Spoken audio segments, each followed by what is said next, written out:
नमस्कार। आज हम जेम्स क्लियर की किताब एटॉमिक हैबिट्स पर थोड़ी गहराई से बात करेंगे। हमारे पास इससे जुड़े कुछ नोट्स हैं।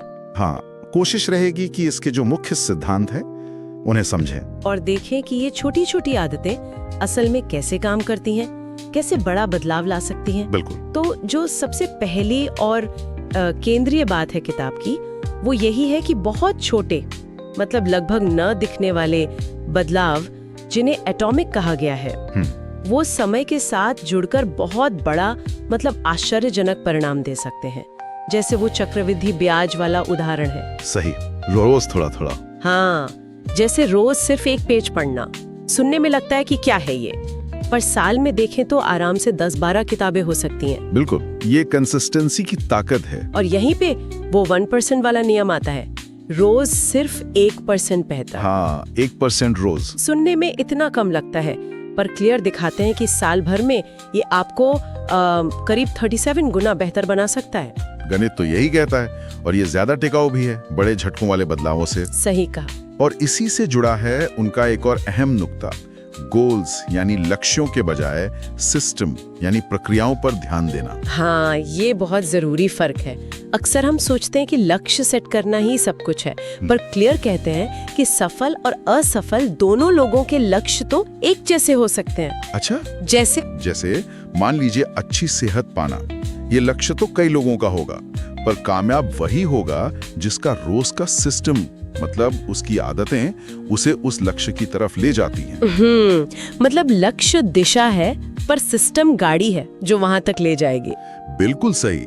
लक्ष्य नतीजा है, सिस्टम वो प्रक्रिया है जिससे नतीजा मिलता है। तो फिर सवाल ये है कि ये सिस्टम बनाए कैसे जाएं? यहीं पर वो व्यवहार परिवर्तन के 4 नियम आते हैं, है ना? हाँ, वो 4 कानून। अच्छी आदतें बनाने के लिए पहला है, इसे स्पष्ट बनाएं, मेक इट ऑब्वियस। स्पष्ट मतलब साफ दिखना चाहिए। हाँ, आदत का जो संकेत या क्यू है वो एकदम सामने हो। जैसे अगर सुबह दौड़ने जाना है तो रात को ही जूते दरवाजे के पास रखिए, आपको सुबह उठते ही वो दिखेंगे। ठीक है, समझ गई। दूसरा नियम? दूसरा है, इसे आकर्षक बनाएं, मेक इट अट्रैक्टिव। आदत को ऐसा बनाना कि मन करे उसे करने का। ये कैसे होगा? इसे किसी ऐसी चीज से जोड़ना जो आपको पहले से पसंद है। जैसे आप अपना पसंदीदा पॉडकास्ट सिर्फ जिम जाते वक्त सुने, तो दिमाग जिम जाने को उस मजेदार चीज से जोड़ेगा। अच्छा, हाँ। तीसरा नियम है, इसे आसान बनाएं, मेक इट इजी। बिल्कुल। इसमें वो कहते हैं कि शुरुआत बहुत छोटी होनी चाहिए, इतनी छोटी कि आप मना ही ना कर पाएं। जैसे रोज बस एक पुशअप बस। हाँ, शुरू में। मकसद है बस आदत शुरू करना और रास्ते की रुकावटें हटाना, जैसे जिम का सामान पहले से तैयार रखना। ठीक है। और चौथा है, इसे संतोषजनक बनाएं, मेक इट सेटिस्फाइंग। आदत पूरी करने के तुरंत बाद कोई इनाम, कोई संतुष्टि मिलनी चाहिए। तुरंत, ये जरूरी है। बहुत जरूरी है। हमारा दिमाग तुरंत मिलने वाले इनाम पर ज्यादा ध्यान देता है। जैसे हर बार वर्कआउट के बाद कैलेंडर पर एक बड़ा सा क्रॉस लगाना, वो दिखने वाली प्रोग्रेस ही संतुष्टि देती है। तो ये तो हो गए अच्छी आदतें बनाने के नियम, स्पष्ट, आकर्षक, आसान, संतोषजनक। जी। बुरी आदतों के लिए क्या इसका उल्टा करना है? एग्जैक्टली, बिल्कुल उल्टा। बुरी आदत छोड़नी है तो पहला, इसे अदृश्य बनाएं, मेक इट इनविजिबल। जो चीज आपको लुभाती है उसे नजर से हटा दें। जैसे फोन बहुत चलाते हैं तो उसे दूसरे कमरे में रखें। हाँ, ये तो करना मुश्किल है पर लॉजिकल है। दूसरा, इसे अनाकर्षक बनाएं, मेक इट अनअट्रैक्टिव। उस आदत के जो नुकसान हैं उन पर फोकस करें, खुद को याद दिलाएं कि ये क्यों बुरा है। ठीक है। तीसरा, इसे कठिन बनाएं, मेक इट डिफिकल्ट। आदत को करने में रुकावटें पैदा करें। जैसे सिगरेट छोड़नी है तो पैकेट ऐसी जगह रखें जहां पहुंचना मुश्किल हो, या सोशल मीडिया ऐप डिलीट कर दें। और चौथा, इसे असंतोषजनक बनाएं, मेक इट अनसैटिस्फाइंग। हाँ, मतलब आदत करने पर कोई नेगेटिव नतीजा हो, जैसे अगर जंक फूड खाया, हाँ, तो किसी दोस्त को पैसे देने पड़ेंगे, कोई अकाउंटेबिलिटी पार्टनर हो। अच्छा, तो ये नियम तो व्यवहार पर काम करते हैं, पर किताब में एक और गहरी बात है, वो पहचान वाली, आइडेंटिटी बेस्ड हैबिट्स। वो क्या है? हाँ, और मेरे ख्याल से ये किताब का सबसे शक्तिशाली विचार है। क्लियर कहते हैं कि सिर्फ अपने एक्शन बदलने से ज्यादा असरदार है अपनी पहचान बदलना। पहचान बदलना? मतलब ये सोचने के बजाय कि मुझे वजन कम करना है, ये सोचना कि मैं एक सेहतमंद इंसान हूँ। या मुझे रोज लिखना है के बजाय मैं एक लेखक हूँ। जब आपकी आदतें आपकी पहचान का हिस्सा बन जाती हैं तो उन्हें छोड़ना बहुत मुश्किल हो जाता है। आप वो काम इसलिए नहीं करते क्योंकि आपको करना चाहिए, बल्कि इसलिए करते हैं क्योंकि आप वैसे ही इंसान हैं।